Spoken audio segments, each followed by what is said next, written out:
Hello everyone, welcome back to our channel the economics hub.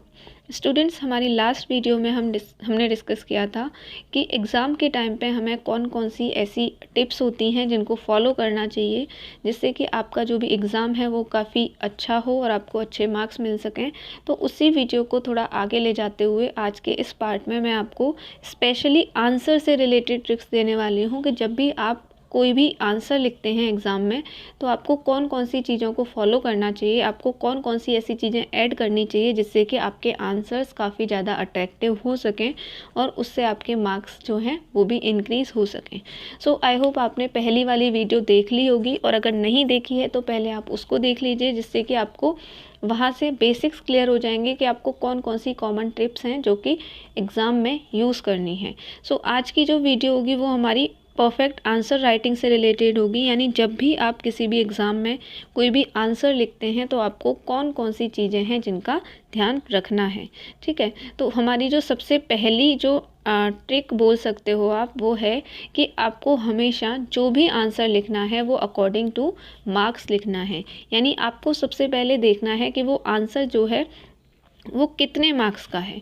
जैसे मान लीजिए कोई आंसर है, कोई क्वेश्चन है वो 2 मार्क्स का है, तो उसको आपको बहुत ज़्यादा एलेबोरेट करके नहीं लिखना है, बहुत ज़्यादा एक्सप्लेन नहीं करना है। ठीक है, अगर आप ऐसा करोगे तो देखो मार्क्स तो आपको 2 ही मिलने हैं, लेकिन इससे क्या होगा, आपका टाइम वेस्ट हो जाएगा और जो टाइम आपको किसी और आंसर पे स्पेंड करना चाहिए था उसको आप यहाँ पे स्पेंड कर दोगे तो आपके बहुत सारे आंसर्स जो हैं वो रह जाएंगे। तो इसलिए आपको क्या करना है, सबसे पहले आपको यही ध्यान में रखना है कि आप जो भी आंसर लिख रहे हो वो कितना वेटेज रखता है या उसके लिए आपको कितने मार्क्स मिलने वाले हैं। तो आपको हमेशा मार्क्स के अकॉर्डिंग ही क्वेश्चंस के आंसर देने हैं जिससे कि आपका टाइम वेस्ट ना हो। उसके बाद जैसे कई बार ऑब्वियसली हर एक एग्ज़ाम में MCQs आते हैं, ठीक है, मल्टीपल चॉइस क्वेश्चन, जिसमें कि आपको बहुत सारे चॉइसेस दे दी जाती हैं A B C और D। उसमें से आपको क्या करना पड़ता है, कोई भी जो करेक्ट आपका ऑप्शन है उसको चूज़ करना पड़ता है। तो मोस्टली बच्चे कैसे करते हैं, जैसे मैंने यहाँ पे एक दे रखा है आपको दिखाने के लिए एग्जाम्पल, कि जैसे यहाँ पे क्वेश्चन पूछा है what is the full form of RBI। तो इसमें आपको कई सारे ऑप्शंस मिलेंगे। जैसे पहला ऑप्शन है रीजनल बैंकिंग इंस्टीट्यूशन, एक है आपका regional bank of India, third है आपका reserve bank of India, fourth है आपका रिजर्व बैंकिंग इंस्टीट्यूशन। तो जो इकोनॉमिक्स के स्टूडेंट्स हैं वो इजीली इसका आंसर दे सकते हैं। इसका जो आंसर है वो कौन सा है, C है, रिजर्व बैंक ऑफ इंडिया। तो मोस्टली बच्चे क्या करते हैं, इसमें ओनली C लिख के छोड़ देते हैं। तो ये कोई एक अच्छा तरीका नहीं है लिखने का। आपको हमेशा अगर इस टाइप का कोई भी क्वेश्चन अटैम्प्ट करना है तो आपको उसका जो ऑप्शन है वो लिखने के साथ साथ उस आंसर को भी पूरी तरीके से लिखना है। यानी ये एक सही तरीका होता है कि आप जो है उस ऑप्शन में से ऑप्शन चूज़ करिए और उस ऑप्शन का आंसर भी साथ में लिखिए, जिससे कि आपके मार्क्स कटने की जो भी चांसेस हैं वो आपके कम हो जाते हैं। तो आपको हमेशा मल्टीपल चॉइस जो भी आपके क्वेश्चंस होते हैं उनमें ये चीज़ ध्यान में रखनी है। उसके बाद क्या करना है, देखो कोई भी टाइप का जो क्वेश्चन होता है, चाहे वो शॉर्ट हो चाहे वो लॉन्ग हो, हर एक क्वेश्चन के आंसर का एक फॉर्मेट होता है। ठीक है, मेनली 2 टाइप के फॉर्मेट देखे जाते हैं। तो अगर हम बात करें इकोनॉमिक्स की, SST जैसे सब्जेक्ट्स की, तो वहाँ पे आपको जो फॉर्मेट चूज़ करना पड़ता है वहाँ पे 3 चीज़ें होती हैं। कैसे, सबसे पहले आपको आंसर में इंट्रोडक्शन लेना है। यानी जब भी आप किसी भी आंसर को लिखना स्टार्ट करते हो तो आपको इंट्रोडक्शन से स्टार्ट करना चाहिए कि भाई उस टॉपिक से रिलेटेड जो भी आप लिख रहे हो वो है क्या, ठीक है, उसकी क्या बेसिक कंसेप्ट्स हैं। तो इससे क्या होगा, जो आप आंसर लिख रहे हो उसका एक बेसिक आपको पता चलेगा कि हाँ ये जो आंसर है वो इस चीज़ से रिलेटेड है। जैसे मान लीजिए आपका क्वेश्चन आता है एग्ज़ाम में that what do you mean by budget and what are the objectives of the budget. तो आपको सबसे पहले तो इंट्रोडक्शन डालना है इसके आंसर में। तो आपको इंट्रोडक्शन में क्या डालना है कि भाई बजट क्या होता है, उसमें कौन कौन सी चीज़ें आती हैं। तो यहाँ पे एक कंसेप्ट क्लियर हो जाएगा। और फिर जब आपका इंट्रोडक्शन क्लियर हो जाए तो इसमें आपको क्या करना है, सेकंड में मेन पार्ट, यानी किस बारे में यहाँ पे पूछा गया है। ठीक है, इंट्रोडक्शन में आपको उसके बेसिक्स बताने हैं या उसको एक बार इंट्रोड्यूस करना है।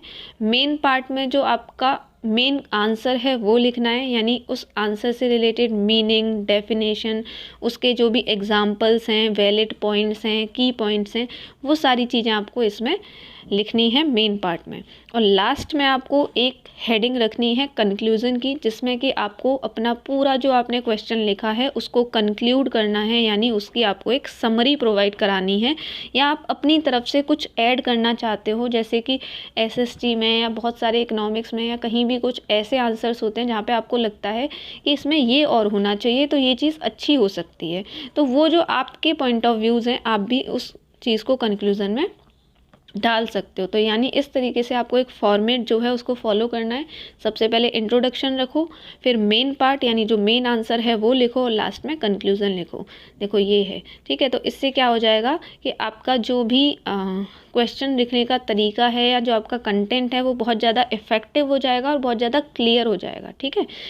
फिर एक दूसरा टाइप क्या होता है, जैसे कुछ साइंस से जैसे सब्जेक्ट होते हैं, तो वहाँ पे आपको क्या करना है, इंट्रोडक्शन या कंक्लूज़न अगर आप डाल सकते हो तो बहुत अच्छी बात है, वरना आप क्या करिए कि जो भी आपका आंसर है उसकी मेन हेडिंग्स रखिए, ठीक है।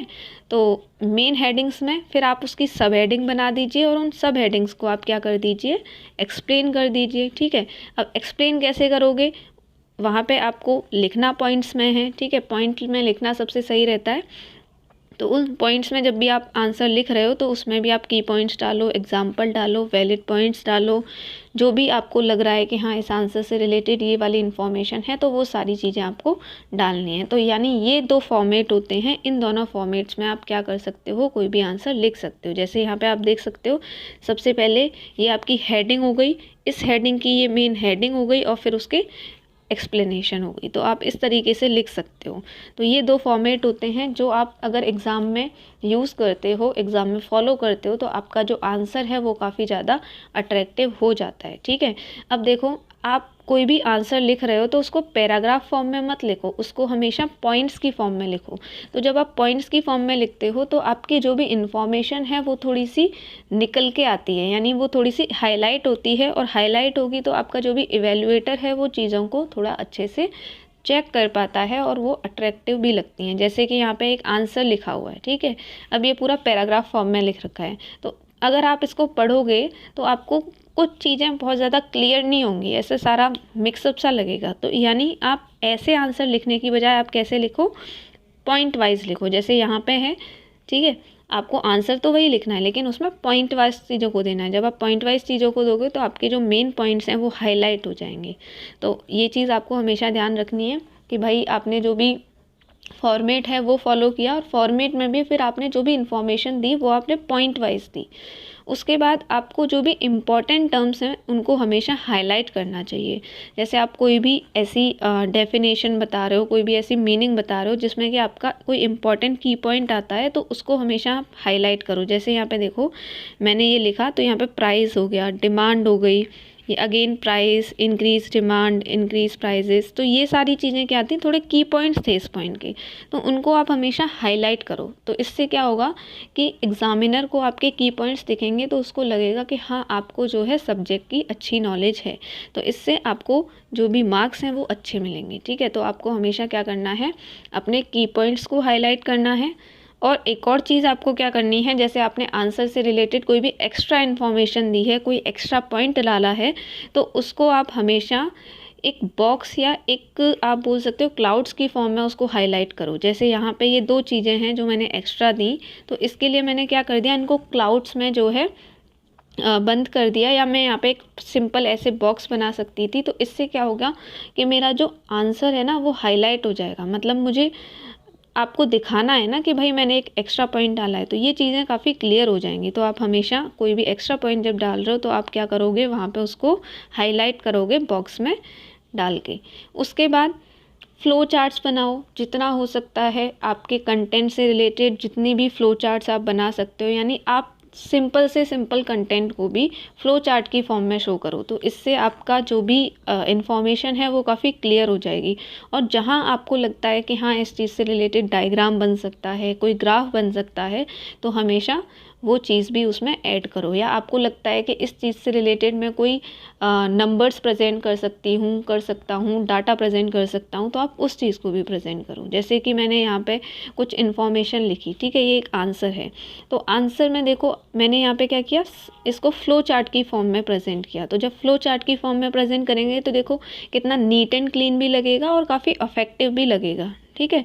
ऐसे बिल्कुल मिक्सअप नहीं हो जाएंगी सारी चीज़ें। तो इसलिए हमेशा कोशिश करो कि आप अपने जो भी कंटेंट लिख रहे हो उसको फ्लो चार्ट की फॉर्म में एरोज़ बना के शो करो। अगर टाइप्स हैं तो उनको कैटेगरीज़ में डिवाइड कर दो, तो ये आपका जो भी इंफॉर्मेशन है वो काफ़ी ज़्यादा हाईलाइट हो जाएगी इस चीज़ से। इसके अलावा जो हम जहाँ भी आपको ज़रूरत होती है, आप अपना जो भी डायग्राम है वो बनाओ अपने सब्जेक्ट से रिलेटेड, आप अपने डाटाज प्रेजेंट करो। तो ये सारी चीज़ें क्या करेंगी, आपके आंसर को काफ़ी ज़्यादा हाईलाइट कर देंगी। और कई बार क्या होता है, डिफरेंशिएट वाले क्वेश्चन आते हैं, तो बच्चे क्या करते हैं, उसको पैराग्राफ फॉर्म में डिफरेंशिएट करते हैं। तो आप उसकी बजाय क्या करो, एक टेबल बना के डिफरेंशिएट करो। जैसे दो चीज़ों के बारे में अगर आपको पूछा हुआ है, जैसे माइक्रो और मैक्रो इकोनॉमिक्स के बारे में, तो एक साइड माइक्रो इकोनॉमिक्स को पूरा एक्सप्लेन करो और दूसरी साइड मैक्रो को करो। और अच्छा तरीका इसमें क्या है कि आप बेसिस बना दो डिफरेंस के, कि किस बेसिस पे आप डिफरेंशिएट कर रहे हो। तो इस तरीके से आपको अलग अलग टाइप के जो क्वेश्चंस हैं उनको क्वेश्चन पेपर में अटेम्प्ट करना चाहिए, जिससे कि आपके आंसर जो हैं वो काफ़ी ज़्यादा अफेक्टिव हो जाएं, अट्रैक्टिव हो जाएं, और आपके जो मार्क्स हैं, चाहे वो बोर्ड एग्ज़ाम हो चाहे वो आपका नॉर्मल एग्ज़ाम हो, आपके मार्क्स हमेशा अच्छे आएँ। क्योंकि नॉलेज होना अपने आप में बहुत अच्छी बात है, लेकिन उस नॉलेज को प्रेजेंट करने का तरीका भी आपके पास होना चाहिए। वरना कई स्टूडेंट्स को नॉलेज बहुत सारी होती है लेकिन वो प्रेजेंट सही तरीके से नहीं कर पाते, तो उनके मार्क्स पे काफ़ी इफेक्ट पड़ता है। तो इसलिए आप हमेशा इन टिप्स को फॉलो करो, एंड आई होप कि आपको ये सारी टिप्स जो हैं वो बहुत हेल्प करेंगी एग्ज़ाम में और आप इनको फॉलो करोगे। सो आज के लिए बस इतना ही। मिलते हैं हमारी अगली वीडियो में किसी नए टॉपिक के साथ। सो till then, keep learning, keep growing, and keep following these tips. Thank you. Have a nice day. Bye bye.